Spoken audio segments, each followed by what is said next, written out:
Yes.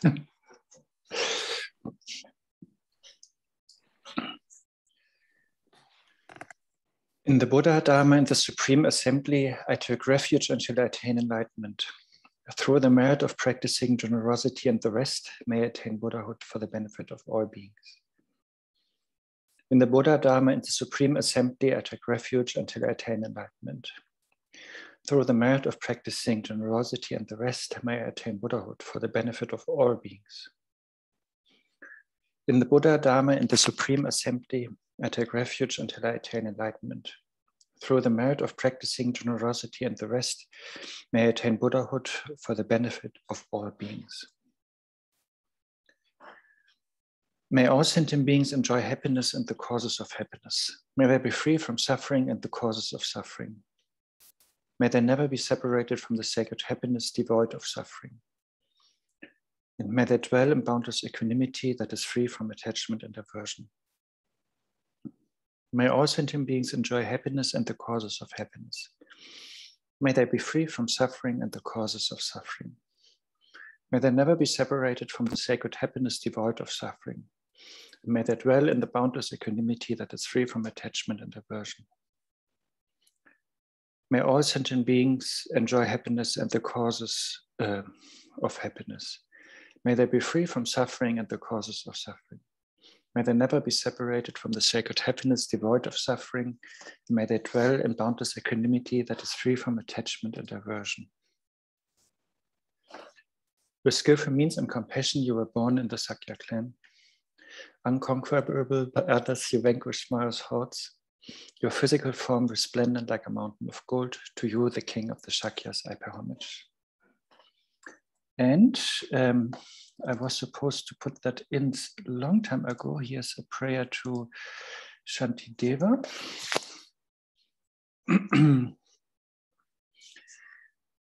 Even the minutest light ray of your name will dispel their heart's darkness.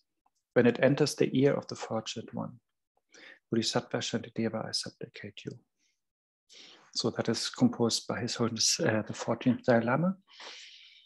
And yeah, it's always good to connect to the author of a text and try to feel inseparable from the author, because then we can get her or his wisdom more easily. Yeah, welcome again. And I think most of you know the Bodhichitta, so I think I don't have to give a big introduction. We are at chapter 6, and in the whole Buddhism, the problems always hope and fear, you know, that we are always running after things and running away from things.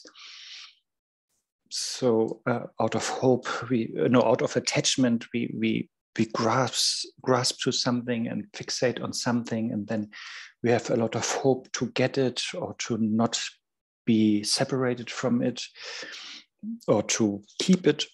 And that is the hope, and that is what is very unsettling for our mind. And the opposite is fear, which is based on aversion. If we don't like something else, then we want to be separated from it, and we want to keep it that way, and we are suffering if we get it. So that is the fear that we have. So, and that is also unsettling for our minds. So I'm saying that because Shantideva in the 6th chapter on patience, he is really actually addressing these two tendencies we have of hope and fear, and especially then the suffering or difficulties that we experience if we don't get what we hope to get, or if we get what we are afraid to get or of getting. I don't know the grammar.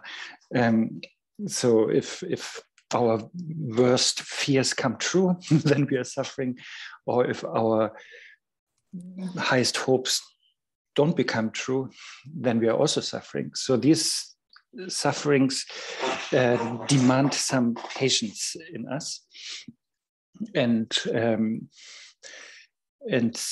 since patience is one of the 6 paramitas, it's leading us to enlightenment or even Buddhahood. So therefore, Shantideva in his mind training mood is sort of selling us these difficult situations that we usually perceive as obstacles. So he's selling these obstacles to us as being very conducive situations for our practice. So instead of being negative about it, he's really trying always, and I think managing to always point out, how important these difficult situations are, or how important these obstacles or enemies or insults or pain or suffering are, because with a proper mindset, we can really use them on the path, and by that attain Buddhahood quicker. So that is where we are. And when we look into hope and fear, then the classical presentation is the 8 worldly dharmas, where we hope for good things and we are afraid of for negative things. And one of the good things, quote unquote, is praise. And one of the quote unquote negative things that we are afraid of is the opposite of praise, that somebody is harshly criticizing us. And that is today's topic, so that we handle praise properly. So that we are not getting overly excited or attached when we are praised, that we are not getting angry when somebody is preventing the praise that is supposed to happen, and also that we are not getting angry or frustrated if our enemy is getting praised. So that is today's topic. I hope that makes sense. And for that, we can look into verse 94 of the 6th chapter, which I will share in a moment.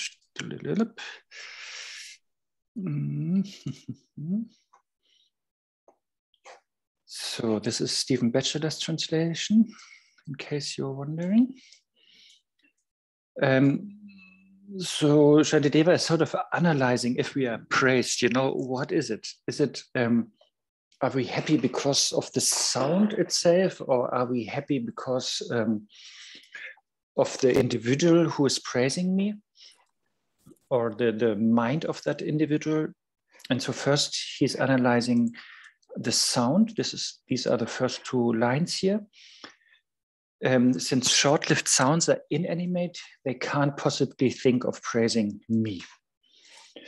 So if you just look at the mere sound, that is coming out of somebody's mouth, then that sound has a very short life. It's just, the sentence, whatever, you are wonderful, it's like so short, it's disappearing like immediately. And the sound itself doesn't have any intention or any mind, So the sound itself is not really wanting to praise me.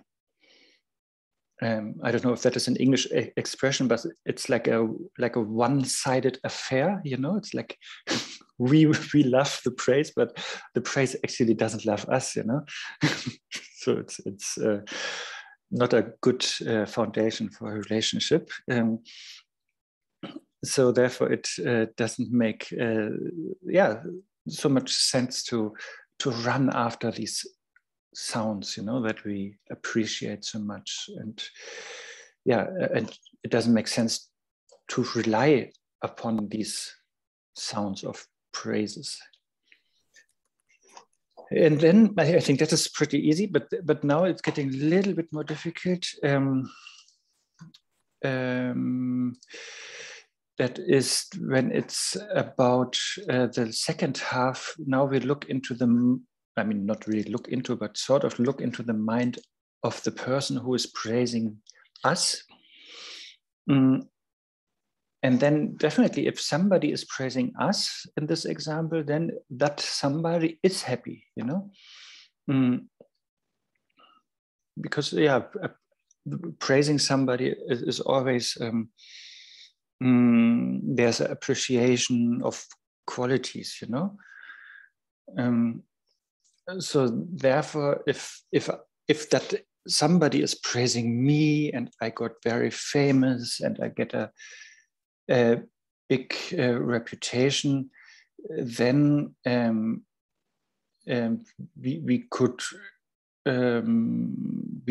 if we are good practitioners, then we actually mean it like that. Then we could really rejoice that that person is seeing positive things in me, you know, like, we could honestly, be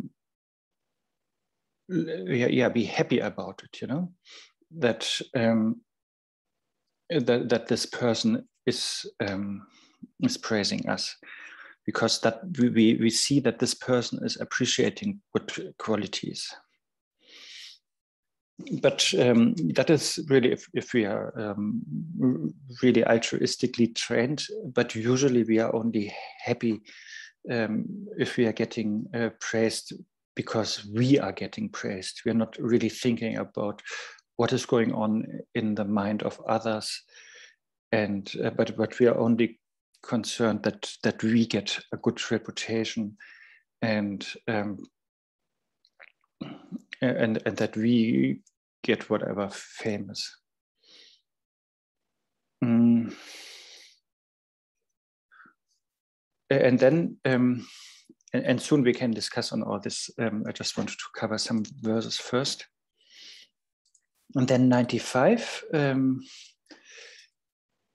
Shantideva is saying, but whether this praise is directed at myself or someone else, how shall I be benefited by the joy of he who bestows it? So if that somebody, that person is praising me or my enemies, that is sort of not my business, you know? And I will never experience the joy that is happening in the mind of the person who praises me or somebody else. You know, that is that joy of that other person's mind coming from praising me. I can never experience that joy. So it is, this joy and happiness is his alone, and I shall never obtain even a part of it. So this, I can never really get that joy that that this other person has when he's praising me or praising my enemy. But what I experience is like attachment when he or she is praising me, or I get angry when he or she is praising my enemy. So that is what I get. But I'm not really getting the joy that is in the mind of the person who is praising. And so if I look at praise in general, you know, it's not something good in general, because it depends. For me as a very egoistic subject, you know, it really depends. If I or my friends get praised, then I think praise is good. But if my enemies are praised, then I think it's bad, you know. And that, of course, is not the fault of the praise itself, but it only has to do with my attachment to myself or my friends and my aversion to the enemies. And the solution, of course, is to be free of that attachment or this aversion, and make ourselves free from wanting to be praised and not, or having aversion if our enemies are praised, or even having dislike if we are not praised. So basically, we need equanimity, you know, that we feel equally happy, no matter if we are praised or not. And yeah, as the ego is always so tricky, you know, we could come up with very lame excuses, you know, that sound very altruistic. For example, we might think, okay, I'm a great bodhisattva, you know, and I know if somebody is praising me, that makes that person happy.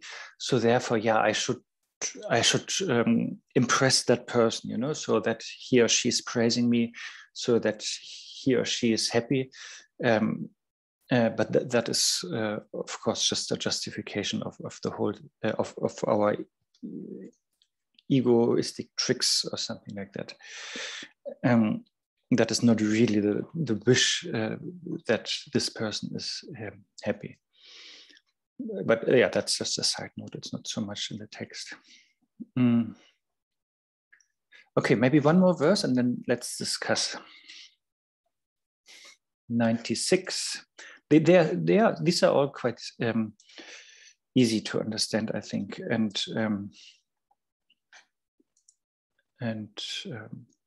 but still I go through them. And then, yeah, if we are really aspiring to be bodhisattvas, then yeah, we should really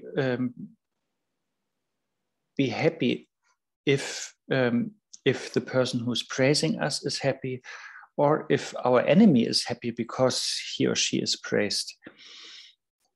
So, but if I do find happiness in his or her happiness, then surely I should feel the same way towards all. So it means if we are genuinely happy about the mind state of the person who is praising us, then that means we should be equally happy if that person is praising somebody else, you know, because we are only focusing on the mind state of that person.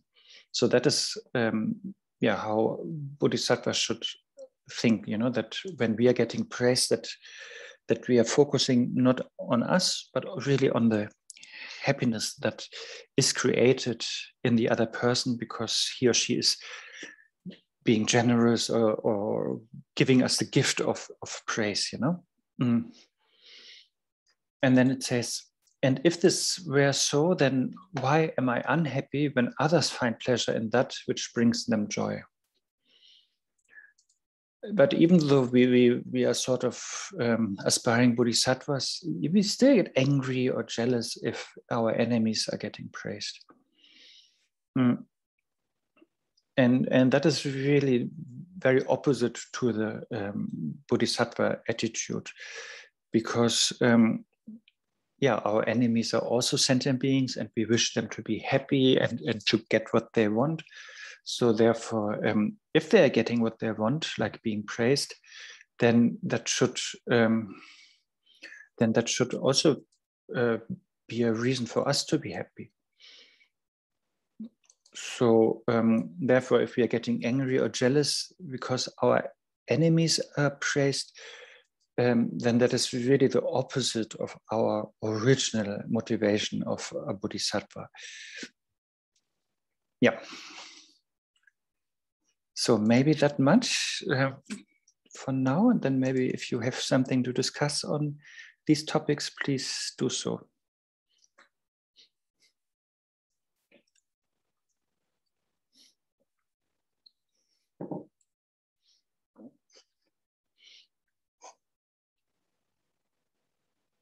Okay, then I will just, okay, Emilia.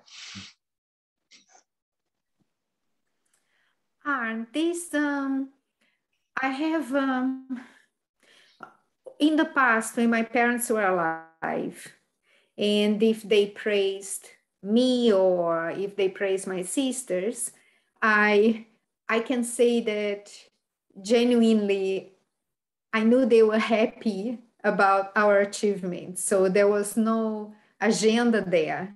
It was really out of love and rejoicing. Of course, I enjoyed that they were praising, but also appreciating that it was out of love. But it's been, you know, like people can also praise because they're just being opportunistic or manipulative, or if you are, let's say, in a management position and you can have decisions on salary, stuff like that, you start to get a lot of praise, which doesn't really sound like genuine. You know what I mean? So when as I was listening to you while reading Shantideva, it's like, yes, if you see that it comes from one's heart in praising, really with no agenda, is I would like not to be such a child and really rejoice in that. But there may be a hidden agenda as well, you know, in the action of praising. And then I don't know if I would rejoice. Does that make sense? Yeah, but yes, of course. But that is really a different scenario than this more innocent way that Shantideva is referring to. But yeah, if people sort of praise me because they want to manipulate me or get whatever, more money, or then yes, that is definitely not something to rejoice in. Yes, but then also it helps, like if we have a well-trained mind, you know, then we can also not fall victim of that, you know, because we don't have any attachment to praise anyway. It doesn't matter if it's fake or authentic, you know. We're not getting involved in that, and our mind is not getting blinded by that, and then we can keep continuing making clear decisions. So from our point of view, how we react, it doesn't matter so much if it's genuine or fake. But yeah, in terms of rejoicing, yes, I agree. We should never rejoice in fake stuff. Luis. Oh, hi. I was just thinking how praise is really, for me, a biological thing to start with, that it's excitement about something, excitement about somebody's skill in something, or somebody's expressiveness or power or loveliness. And it seems like a two-step thing. First an excitement, and then it converts into some kind of judgment or some sort of decision of what's good and what's not. So as you're talking, I'm thinking that if I can get back to the origin of my feeling when praise is going on, either for me or somebody else, then I can make a better decision about how to react to it. I mean, all of this goes on very quickly, of course, but the process of jumping to the virtue or negativity of praise or blame, I feel frustrated when I think of all the years of having absorbed that kind of judgment and moving me away from a clarity or a purity. So as you spoke, I thought, get back to the origin of the feeling and separate that, if possible, and separate that from the learned, attitude. Yes, thank you. Sounds good.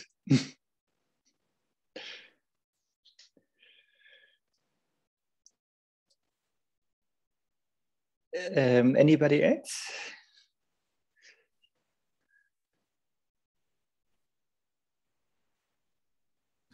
Arne, I was just wondering, how is it about, with a performing artist who is making beautiful music, for an audience hall, and gets a lot of praise by the audience, by their applause, and the typical standard situation, so to speak. What should go on in the mind of the performing artist at that moment? Good things. And also the separation that Louis was talking about. Yeah, but I think if you're a bodhisattva artist, then ideally you do the art to make other people happy, you know, or to inspire them, or maybe with art also you can maybe change the perspective or the view of others or broaden their view. So if you have these good motivations in mind, that I think is a good drive for being an artist. But so if it's about the benefit of others, you know, that you bring them closer to the truth and wake them up or broaden their horizon. But it's not about you wanting to be on stage and wanting to be famous and rich. No, but you are talking about a bodhisattva artist, and I'm talking about somebody who is performing Schubert. Somebody who's performing? Who is singing Schubert, who is singing a classical composer. You know, a singer who is performing. Yeah. And the audience is happy at the end that it was beautiful and okay, and then you have to bow and the audience is applauding. Are you a bodhisattva if you are happy for the audience that they liked you? Yes. So first of all, what I was trying to say earlier, is there a difference between teaching Dharma or making people happy, or performing Schubert and making people happy? For the good reasons, I mean. Yeah, I think the method, I think, cannot be the judgment. You know, if you are talking or if you are singing or playing instrument or making a statue, you know, all these methods, they are not worse or better. But I think the main thing is to have the good motivation why you do it, and also the wisdom so that really reaches the audience. Like, for example, Buddha was the audience of gods in the God realm. They are not ready to hear teachings by Buddha, so Buddha was playing music to them. I don't know if he played Schubert, maybe not, but he did that with the motivation to lure their mind to the truth or to the Dharma. So that was his motivation, and then that he performed sort of a musical piece was of equal value than a teaching with words in the human realm, you know, because it was with the same intention. It was just a different method, and he had the wisdom and skill to really reach the audience. And then, yes, of course, we can then rejoice if we are getting the audience, you know, if we are reaching the audience, and then some transformation is happening in the audience. Of course, this we can rejoice as a bodhisattva. Especially as a beginner bodhisattva, we need that good feedback, you know, that keeps us going to do it again, you know, to do another concert, for example. And before Louis is saying something, you wanted to add something? No. Yeah, but so that's really like, so the motivation is the most important thing. And then, really knowing how to reach the other person. And then, and then using whatever method is necessary to do so. And then, of course, rejoicing afterwards, dedicating the merit. Louis. Yeah, my ideal, which of course is a fantasy, but if the artist is a vehicle for transmitting something, then the praise is not about the artist, but is about the shared experience between the artist and the audience. But that is a fantasy, dream, wish, ideal, not the what happens. But it's like stopping short of that experience by accepting the praise for yourself. It's stopping short of that shared thing. Is this the artist is like a guide to it, and the artist can help you reach that experience yourself. So if you're in the concert hall or the opera house, you're sharing that experience with the performer. And if it's transcendent, then it's wonderful, or not. But it's this thing that we stop. I know I do stop and believe for the moment that it's me and not what I'm trying to do and hoping for. Maybe that was too long. I'm sorry. No, great. Yeah. No, I'm also like a wannabe musician, by the way. And I know also when I performed on stage, I can be really in so different modes, like it's me performing, like Yes. Look at me. But sometimes in good moments, then sort of the music or the art is flowing through me, and it's not, Yes. it's not my copyright. It's not, there's not selfish agenda behind, but it's just like happening, sort of, Yes. And I know that's why I do it, to get into that experience. But when you get rejected or criticized or praised, you stop short of that, and there's no bodhisattva in the vicinity or a chance of it. Yeah. Then also maybe then there are many things we could do. The danger is if then they give me applause, me as a musician, then yes, I might take it personal and I get bloated and arrogant. But maybe in Jon's case, he could then dedicate it to Schubert immediately, because it's actually Schubert's masterpiece, not Jon's, I guess. But of course, Jon is the important bridge here, or the messenger. But of course, the danger is, and of course, when I was sort of in the flow of the music, of course, there was still some self-grasping there. So, of course, I took the applause personally, and I guess that will go on for a long time. But maybe I can take myself out of the picture more and more. Yes, I just have to say a funny anecdote. Many years ago, I visited Schubert's house, and his original piano, was sitting in the little room, and it had a plastic cover on the keyboard. Somebody lifted it and put his hands on the keys, and I was horrified, like, how could he do this? This is terrible. This is Schubert's piano. But when I'm thinking about it this way, I'm thinking, yes, on one level, but maybe he had it, besides his feeling for himself, that it is all of our piano, that it isn't about possessing the piano, but about the music. And the idea of touching the keys, which, while I hated it, was trying to feel the music that Schubert made on that piano. I mean, I know that's a little far-fetched, but in a way, it's an idea. No, but I think as Buddhists, we do that all the time. We touch whatever our guru has touched, or what cloth or throne or glass, And even one of my best friends who's not a Buddhist, I brought him a glass where the Dalai Lama was drinking from, and he was so happy, even though he's not a Buddhist. he even made his own shrine out of it.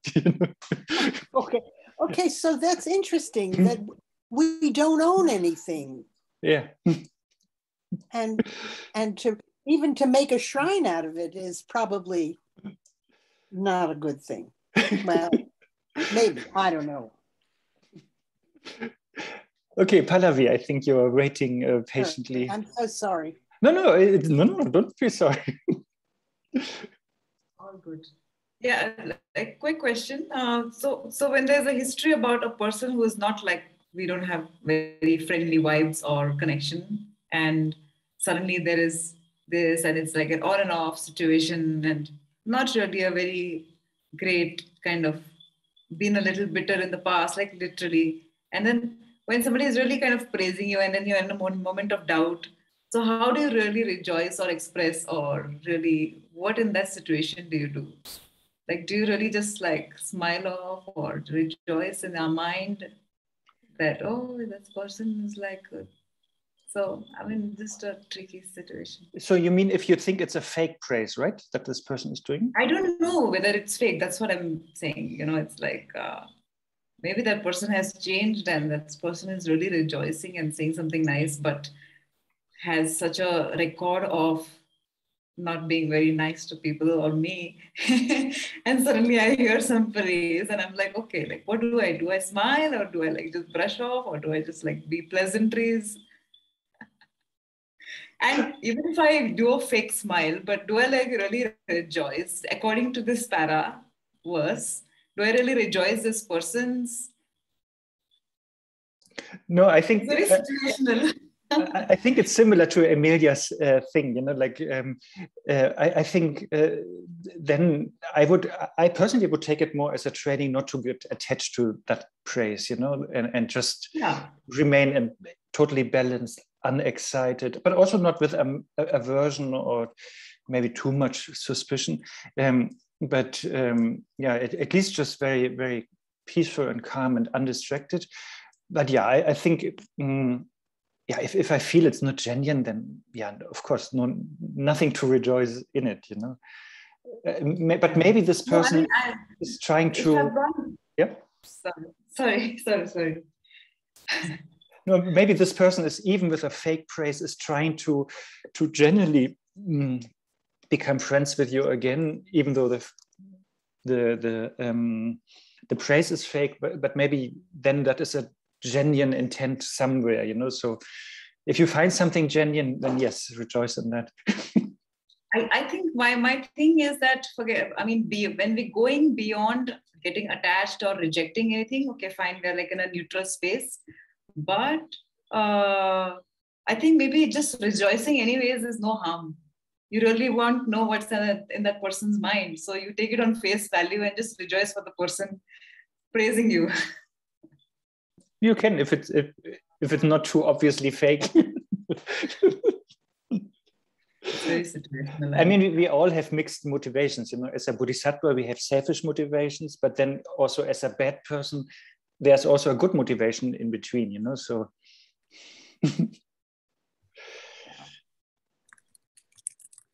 okay, thank you. Then let's do some stanzas. Where are we?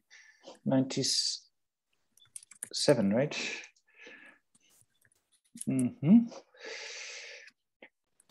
Therefore, the happiness that arises from thinking I'm being praised is invalid. It is only the behavior of a child. So usually, that is, again, if we are usually being praised, you know, then we get very excited, we feel special and better than others, maybe. And that is sort of invalid, even from ordinary perspective, you know. It's not, there's not really an essence in the praise. That is going back a little bit to what Shantideva earlier said. I didn't share the verse, right? That is a little bit going back to earlier, that the praise is sort of essenceless, you know. It is very temporary or temporal, and so also the ordinary people would think, yeah, praise is not a big deal, you know. It's not really something with substance, not really valid. But if we would really like build so much happiness on it, you know, then that would be very childish, you know, or silly. If you make a big deal out of getting praised, you know. That is, I think we had that last time with the sandcastle, you know. It's like children who make a big deal out of a sandcastle, even though the ordinary adults, his or her parents, they know it's very temporal and very essenceless and not a real sandcastle. sandcastle. So therefore, yeah, the point here is, yeah, don't make a big deal out of it, or keep it real, sort of. I don't know if that is existing in English also, but in German we say, don't make an elephant out of a mosquito. I don't know if you have that in your languages. So if there's something small, don't make a big thing out of it. Yeah, praise is really something small, and it comes, it goes, no substance, no essence, no long-lasting effect. So just let it come and go. There's something in English as well. Don't make a mountain of a mole. Say it again. Don't make a mountain from a mole. Mole. Like mole is a small. And this Molehill. M-O-L-E. In English, it's a molehill. Okay. Good.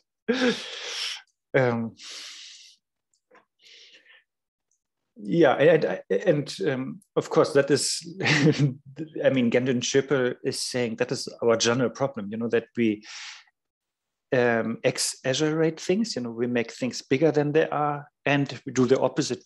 Other things we make smaller than they are. And that is our samsaric habit, you know, that we are never real, you know, we are never seeing things how they are, even just on a only even talking about the conventional appearance level, but we either add so many things and get overly excited, or we subtract things and get, you know, we subtract qualities of somebody, and then we have the feeling, oh, that person is bad, you know, and we have aversion. So anyway, don't do that in terms of praise. Don't get overly excited, because now that now there are some side effects that are explained here in verse 98. I will share that. Because if we are not able to handle praise, and then it can be very distracting, you know, praise and so forth distract me. You know, we are falling in the trap of these 8 worldly concerns, and maybe then we are running after more praise, or after more gain, after more fame, after more, I don't know, worldly happiness, and we become very busy in that, and then we more and more forget about the Dharma practice, or we get so distracted that we get very arrogant, you know, that we are really like, yeah, getting very bloated and have this faulty kind of confidence.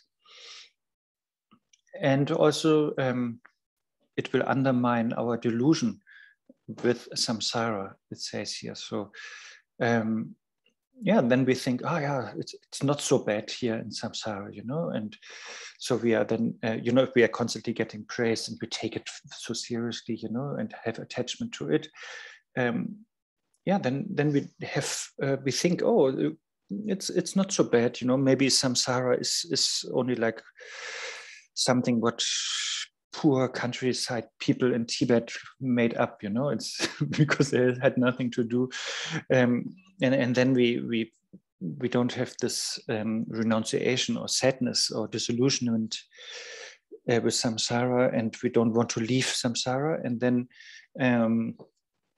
yeah, we take these praises and gains for so important, and then also our mind will not be able to meditate properly, because again we are running after these things. And then the third side effect is I start to envy those who have good qualities.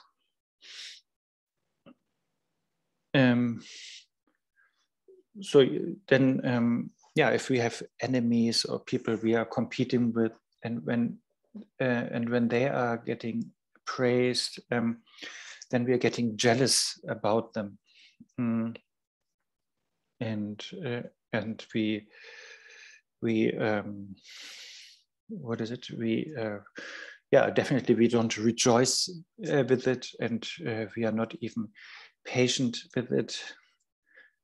And yeah, and jealousy is really a big problem on the Buddhist path, you know. Maybe you have, if you have studied Letter to a Friend by Nagarjuna, then in one verse there are some examples, but generally, like jealousy is something really difficult on the path. And in Nagarjuna's Letter to a Friend, you know, there are other emotions are mentioned. For example, there was maybe Subhuti, you have heard from the sutra. He was a little bit too angry, but Buddha could tame Subhuti's anger, no problem, you know. And then there was somebody else who was too ignorant. That was Shuddhapantaka, and also Buddha could tame this ignorance. And then there's also this famous Nanda. I think he was also a nephew of Buddha, and he had too much passion, too much desire towards his own wife. And Buddha could also tame Nanda. There are these long stories about it, you know, like Buddha took him to different realms and so on. And so the point is, these different emotions in different students, Buddha could easily tame. But there was Devadatta, his cousin, and he was full of jealousy, and that was difficult to tame for Buddha. He really couldn't do it, you know.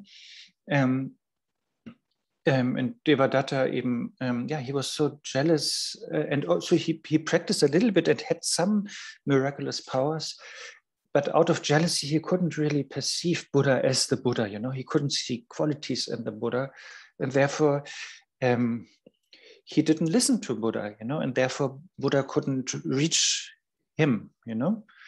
And Devadatta even tried to do many negative deeds and trying to destroy Buddha's reputation and even his life, you know, with this drunken or crazy or mad elephant that he was sending to kill Buddha. So that is a problem, you know, jealousy. Of course, pride is also a problem. If you are proud, you're not listening to the teacher. But jealousy is according to the commentaries here, is really the biggest problem on the path. And therefore, it also said, you know, all the good qualities, the best, very best things, merit and so on, are destroyed. And we are losing respect to others if we are too jealous. And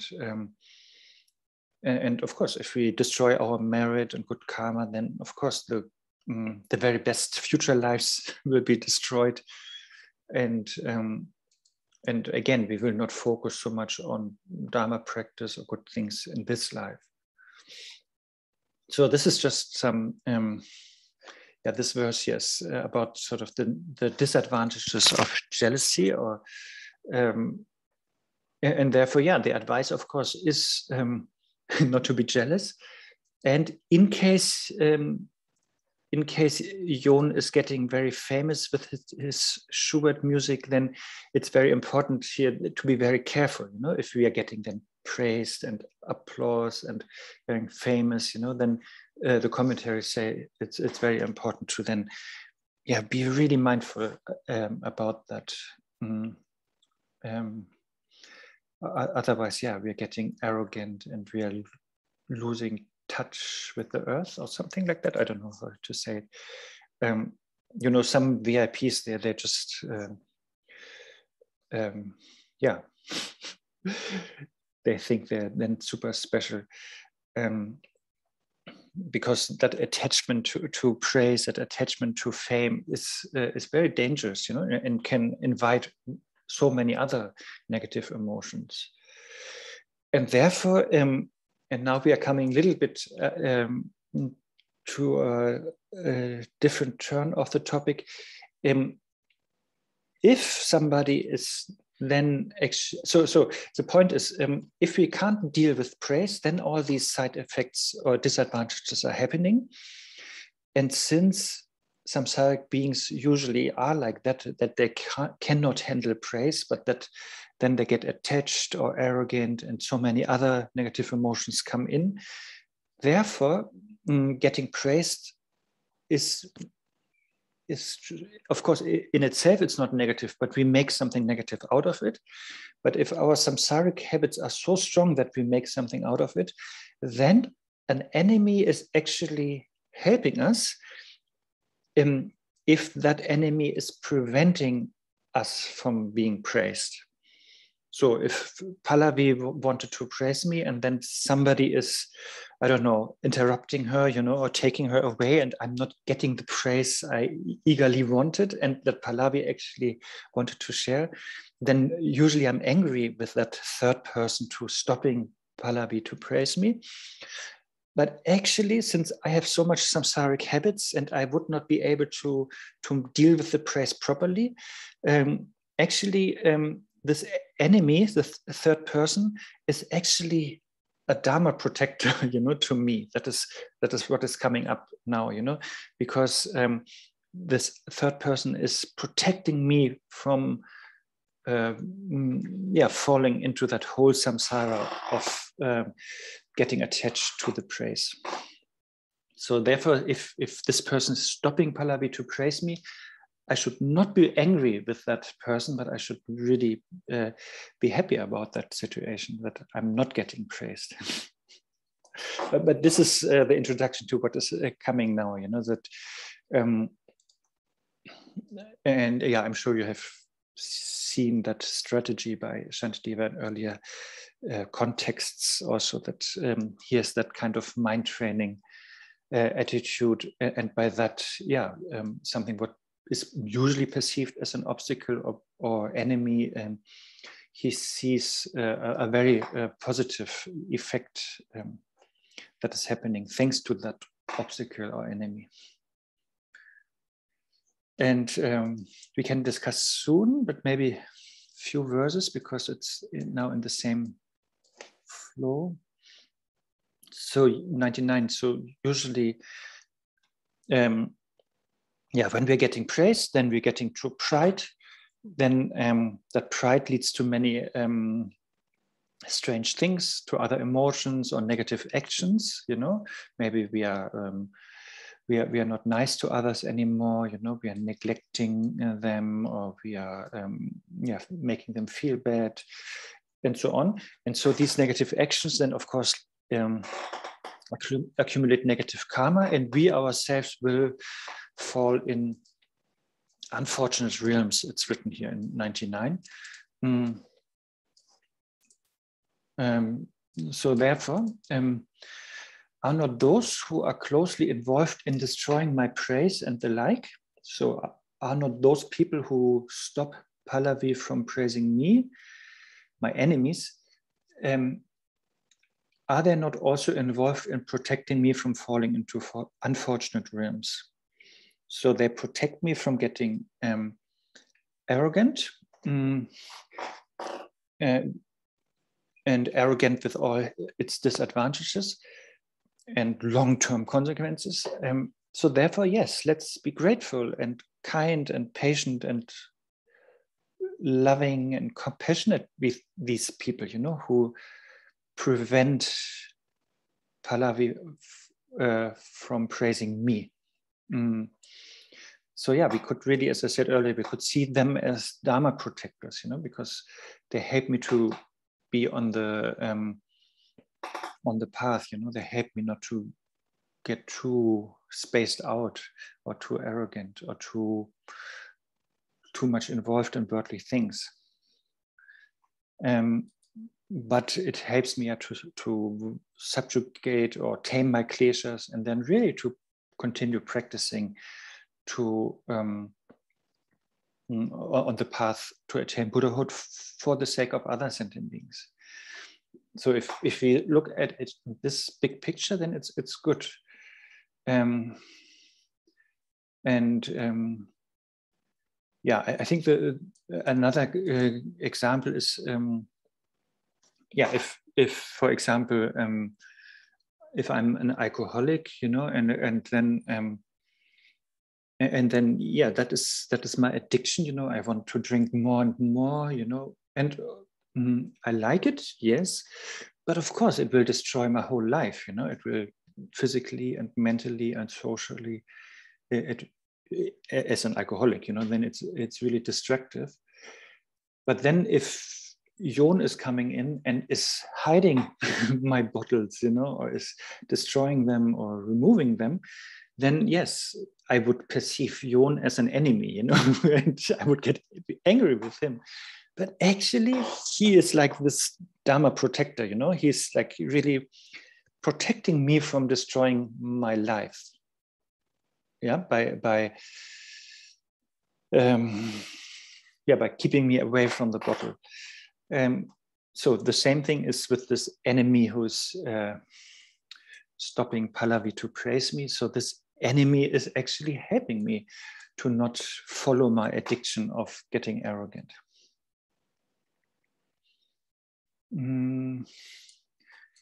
So, Emilia, don't make a storm in a teacup. Yeah, that is, don't make a big deal of small things. And then Katya, but then is it a problem to praise someone?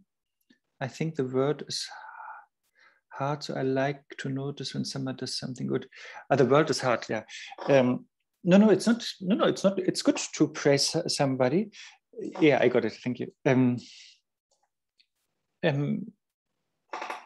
I think really in this world of so much criticism and fight and dispute and negativity and criticism, I think it's very good to praise, and bring that into the world,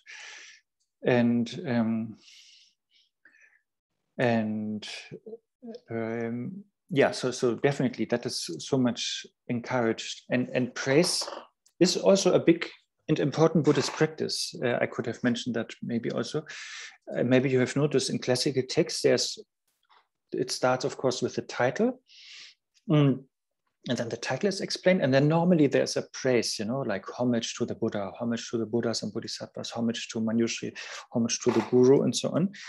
And praise is not so much about the other person, but it's you're seeing the qualities in this other person, and by praising that quality, you are sort of determined to also develop these qualities.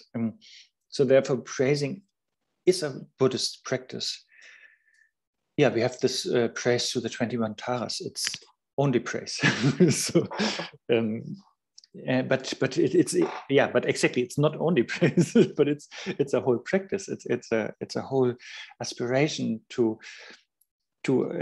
develop these qualities of Tara, and it's an appreciation of these qualities, and of course it's a dedication. So it's a whole practice. So therefore, yes, even if it's in a worldly sense, and I'm just saying, I don't know, it's something very small, on a worldly level, praising somebody for nice hairstyle, that's already good. It makes people a little bit more happy. And but still, we can always hope that the other person is not getting arrogant, but that is not up to. This we can't maybe decide. But if we know somebody is super arrogant, then maybe we would only use the praise to get more arrogant. Then in that case, maybe we can be a little bit more careful, And maybe that is similar to what Lois is asking then. But isn't it arrogant to decide what somebody else should do, bottle hiding and so on? It could be, what is the word? Patronizing or arrogant, yeah.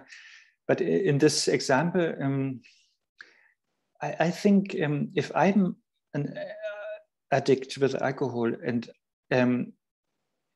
Yon in his, let's say it's still limited wisdom, but he has just his common sense, but I think that is totally good enough, that limited wisdom and common sense to see Arne is out of control. He's drinking 1 bottle of vodka to every meal. And then I'm talking like you now, and then he would say, but and I tried it gently and talking to him, it didn't work. Then he has to come up with some other methods that hopefully will work. And yes, it can be patronizing. And therefore, normally, one should maybe shy away from interfering with other people's life too much. Like Kanto Rinpoche is saying, we should only do it on the first bhumi. Like, but still, in those obvious examples, like what I just said with my vodka addiction, then I really hope that Jon is doing something. Yeah. And now that I don't have the addiction, but if I maybe have the addiction next year, I hope Jon will do it. Yeah. Mm-hmm. Okay.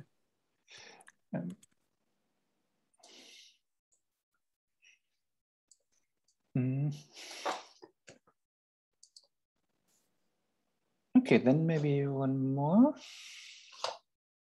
100.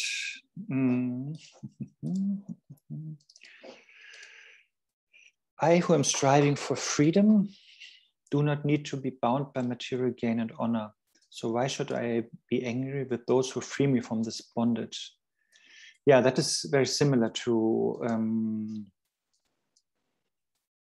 what was said before. So I'm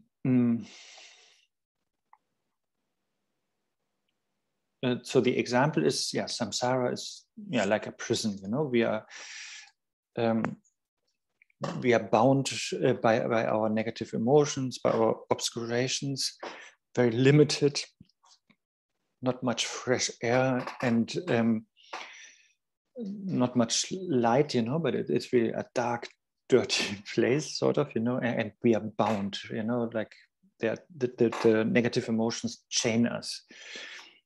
But then, if we are getting exposed to a tradition like that is teaching liberation, then, like in Dharma, we then strive to get liberated from that prison, that samsaric prison, which is, of course, only in our mind. And then, then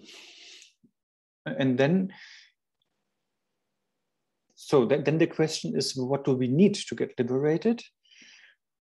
And from Buddhist point of view, we need wisdom. That's the main thing, because that is cutting the root of samsara, which is ignorance. But then wisdom doesn't come so easily if our mind is sort of in a negative atmosphere. So therefore, we need also, on a relative level, we have to create a more positive, compassionate, warm, and open mind, like compassion, love, and these 4 immeasurables, for example. So that is all we need, but we don't need what is written here, like material gain or honor, to get out of that samsaric prison. And the problem is, if we get a lot of gain and honor, like material gain and honor, the danger is that we're getting attached to that. And attachment, again, is part of the prison, so it will imprison us even more. So therefore, we have to be careful when we are getting material gain or honor or praise. But earlier, as Shantideva said, I think a couple of chapters earlier, we should then, if we are getting praise, we should rejoice that the other person is seeing something positive. That is definitely good. But the point here is, then Shantideva is asking, so why should I be angry with those who free me from this bondage? So that is, again, if somebody, that is really, again, a mind training thing. So if somebody is destroying, for example, my money or my respect or my praise or my fame, then this person is destroying things that I normally get attached to. So therefore, these things would normally imprison me more in samsara. But that person who is destroying the 8 worldly dharmas, basically,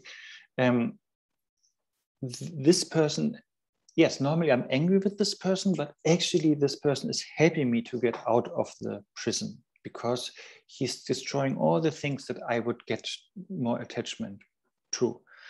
So that is usually the enemy, but again, here it is, from that perspective, this enemy is really helpful on the path. And just in the literal example of a prison, if I'm in a prison somewhere I don't know, 3 floors underground, you know, and then with the chains and the cell around me, and I really want to be liberated. Then if somebody is coming down there and is liberating me, I would be so grateful, right? And I would even think, oh, I have my prayers have been heard, or my merit is performing a good function here. And then I would perceive that person who is liberating me, of course, not as an enemy, but as our best friends or best friend. So in the example with Pallavi, so if Pallavi wants to praise me, and then there's a third person coming in and stopping her to praise me, then usually I would see that person as an enemy, but actually it's a friend, because I'm not getting praised, and therefore I'm not getting attached, and therefore I'm not getting even more imprisoned. What do you think? Is it too much?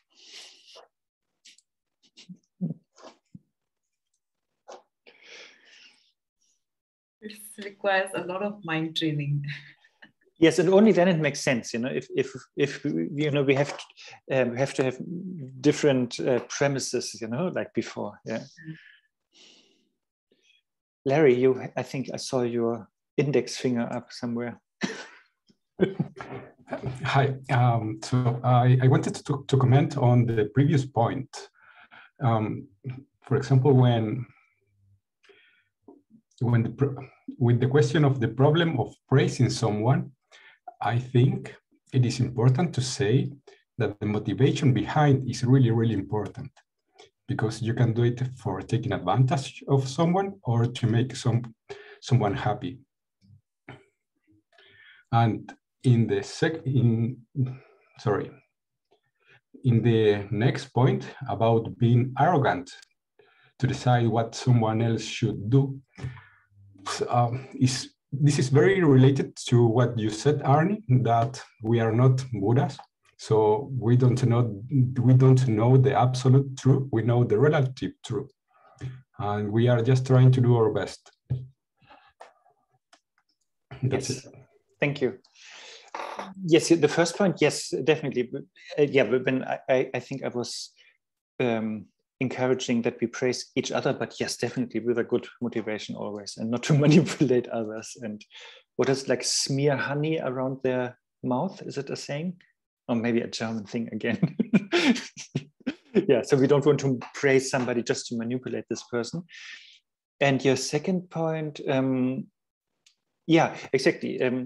I was assuming Jon is not a Buddha, so therefore I was assuming his wisdom is limited, but still he has some wisdom, and I think he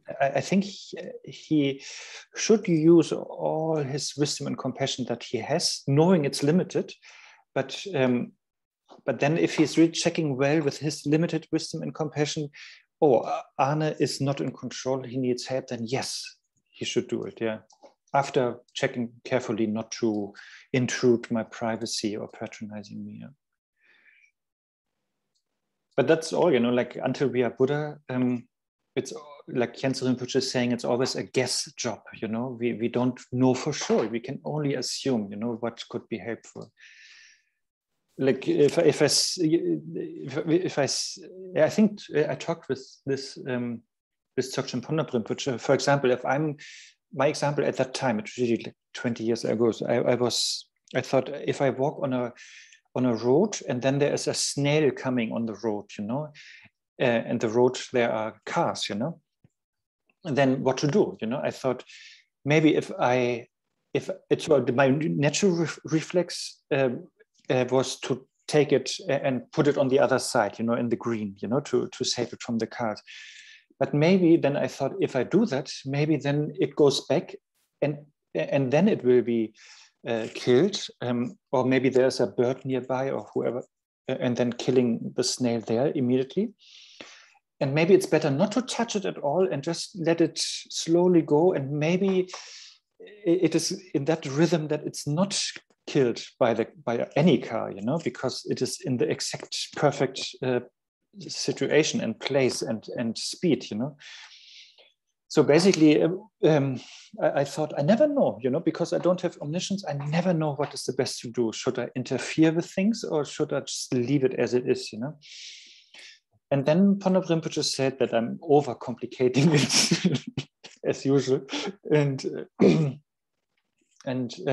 But of course, it's good to have that doubt, you know, and to know my own limits in that case. But then, he's saying do what is obviously good to do, you know, just do your best in that situation, really your best, and then that's it, you know, and then, because otherwise we would not do anything until we are Buddha.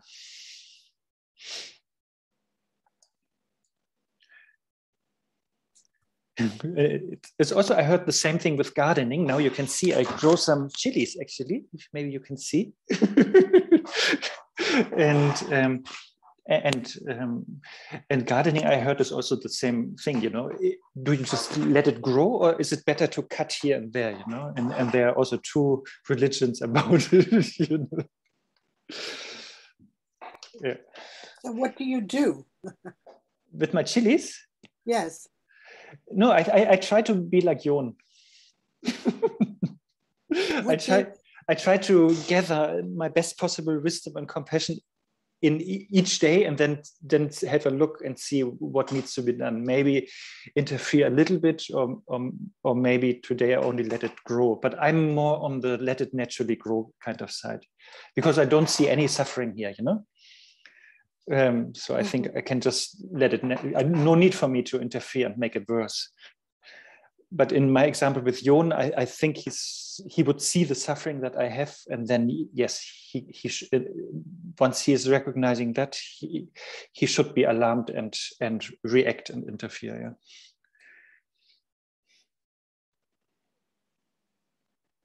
But I mean, if we are honest, that's always the big question, you know, should we be active or passive, you know, or should we do something or let it happen, you know, it's so difficult. The Hanshin oder egg. What's it? The Hanshin oder the eye. The chicken or the egg. Which comes first? Do you become more interfering when you think it's bad, but which came first? Yes, but I think it's good to not create a habit, but to every day look again, you know. So every day I look at the plant again and then see, oh yeah, nothing to do again.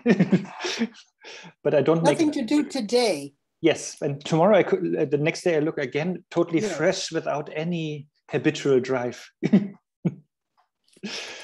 Otherwise, I become like a professional helper that needs to help. Otherwise, I'm not happy. Yes. Yeah, professional help, professional interferer. Yes. In German, we say giving our mustard. I don't know, mustard. You know what we put, like ketchup. Yes. So that is what we call, you know, when we interfere too much, you know, we give our mustard to things. Yes. Doesn't make sense. And Kanto Rinpoche is often emphasizing, you know, that if we have that tendency, we should understand that the world is perfectly fine without our interference. You know, please remember that. Yeah. The world will still still perfectly fine without us. Yes. And so she's more on the side, if she's saying, yeah, if you really want to liberate sentient beings, then liberate them from your presence. Yes. Oh, that's wonderful. But that's terrible. Not talking about suicide, of course, but going into retreat, you know, and do your own thing.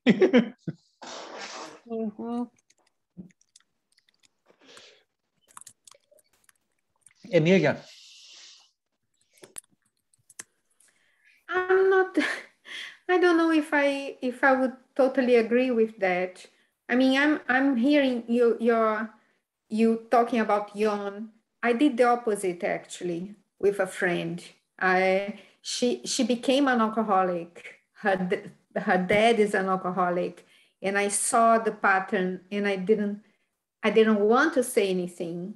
It was just, I felt like really my heart was like crushing, and I didn't say anything until this day. It's been a number of years, you know, and looking back, I think I should have done something, but I didn't want her to react, to become defensive when the thing was happening. But somehow, I don't know, I look back, I still think about sending an email or something and say, look, you need to do something about this stuff because it's not good for you. Well, we are not, you know, we are not like manifesting ourselves as Buddhas and Bodhisattvas, but I think we can be proactive. I don't know, some situations, I tend to give my opinion a lot, as you guys, you've seen here over the several months. And sometimes I stop, but in general, but then how do we know? I would get the snail and move to another side. I've done that to several animals in the middle of the road. Yeah, exactly. And no, Padma Rinpoche is asking me to just do that, you know, just do what common sense is just saying is good to do. Yeah, don't overcomplicate it. Yeah, with a snail. And the other example with Yon, yeah, so therefore Yon needs like three things, you know, even though they are limited if he's not a Buddha. So wisdom, compassion, and skillful means. So he needs to be as skillful as possible, that he is presenting his thing, what he has to say or do to me in a digestible way, you know, that I am ready for it, you know. Like I said, you know, like Buddha was playing music to the gods, you know, and that was his way of teaching Dharma, you know. That was the skillful expression, you know, of his wisdom and compassion. And yeah, so therefore, Yon has to be as skillful as possible, but still it could go wrong, and I might have difficulties to digest it immediately, and I might get angry with Yon, but still I'm sure it has a good impact on me because he has a good motivation and wisdom. So he's seeing the truth, you know, that I'm an alcoholic, and then it will do something positive in my mind. Even though my first reaction is negative, I think it will wake me up a little bit. So therefore, yeah, I think it's, yeah, we should try to make it digestible, but if that is not totally avoidable, maybe for the sake of somebody else, we then still say something, if we are really sure by our wisdom and compassion, we still say something because we know, yeah, this person might be angry with me now, but maybe in 1 week he or she will get it, you know. I see. I think I'm going to write her an email then.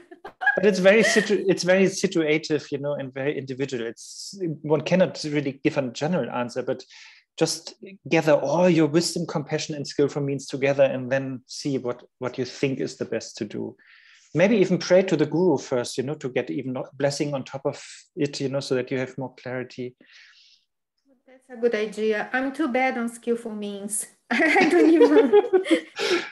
Yeah, but for example, I think I said that once, you know, but for me, having a walk in the nature is good for me to get more clarity, you know. And then other people that do meditation, I heard, to get more clarity. And then other traditions, they come to a decision, and then they drink alcohol, and then if with alcohol they come to the same decision, then only then it's a good decision, you know, because then you have two different perspectives.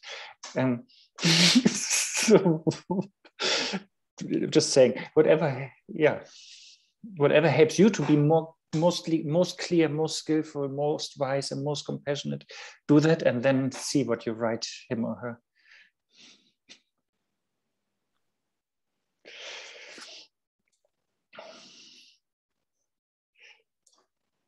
Okay, then maybe let's have one more verse. 101.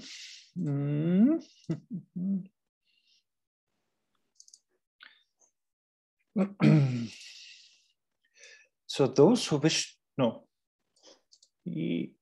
yes.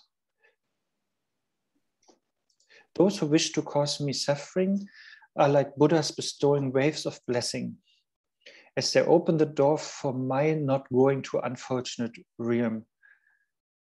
Why should I be angry with them? So it's a similar thing. Let's use the same example. So Pallavi wants to praise me, and somebody is stopping her doing that, and I get angry with that person. But Shantideva is trying to convince me that I should be happy about that person stopping Pallavi to praise me. And the example here is, or the thing is, so this third person, this enemy, is wanting to cause me suffering, like not getting praise. Yeah. But actually, this enemy is preventing me from developing attachment to the praise. Praise is just an example. We can use it for money, respect, position, fame, and so on. So therefore, I should, because this person is preventing me to have attachment to praise, this person is actually like a blessing of the Buddha, or manifestation of the Buddha, or Dharma protector, was what I said earlier. And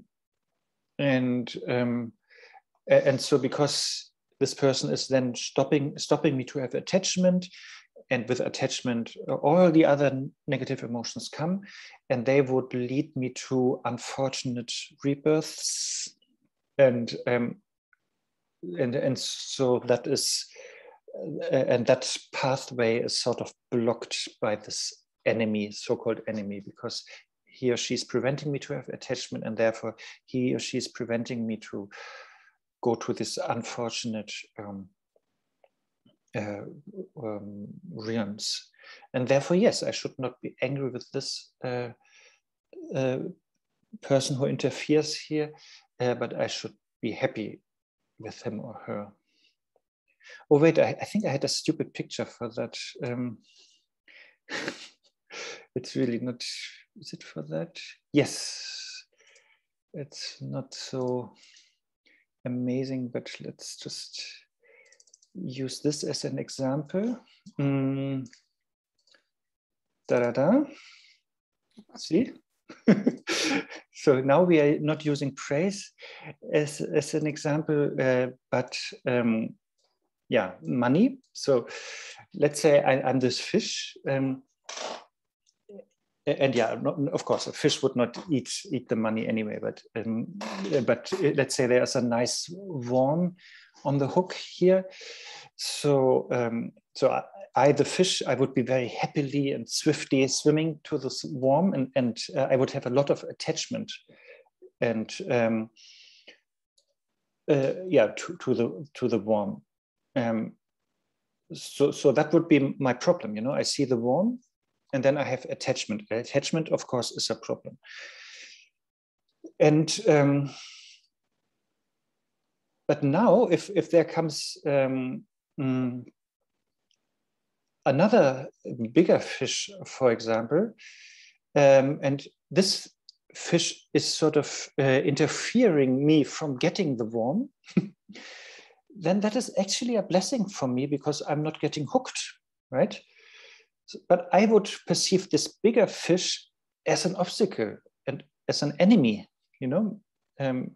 because either it was just blocking me from getting the worm, or it was eating the worm itself, But the good thing is, I'm not getting the worm is actually a good thing, because I'm not getting hooked. I don't have the 8 worldly dharmas and all the attachment. So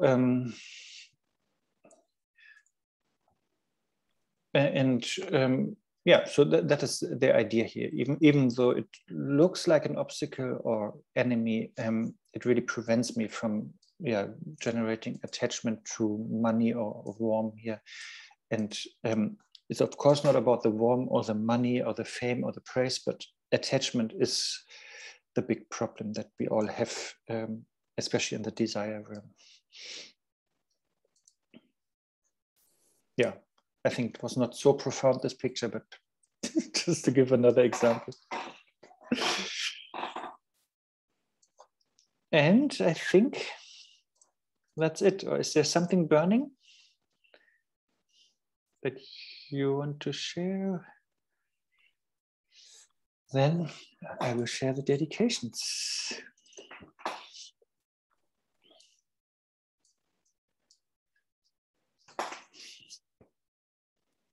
By this merit, having attained omniscience and defeated the enemy of wrongdoing, may I free all beings from the ocean of existence with its tumultuous waves of birth, old age, sickness, and death. Yeah, sorry, I'm just reading it properly. And yeah, of course, here, if you have omniscience, then yes, you should be active and free, but others, and then we can. But yeah, even before, of course, we should try our best.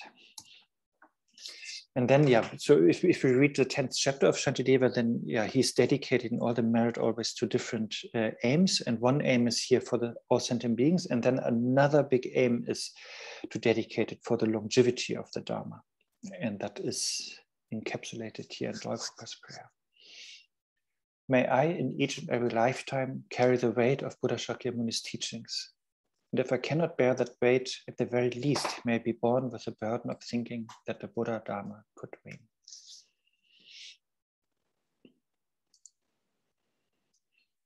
Good, that's it. You made it. Thank you, Arne. Thank you. Thank Thank you, Arne. Thank you, Arne. And stay healthy. And I think if you like, I think next week we can see again. Hello, Katja. Arne. Bye-bye. Thank you. Bye, everyone. Bye. Bye.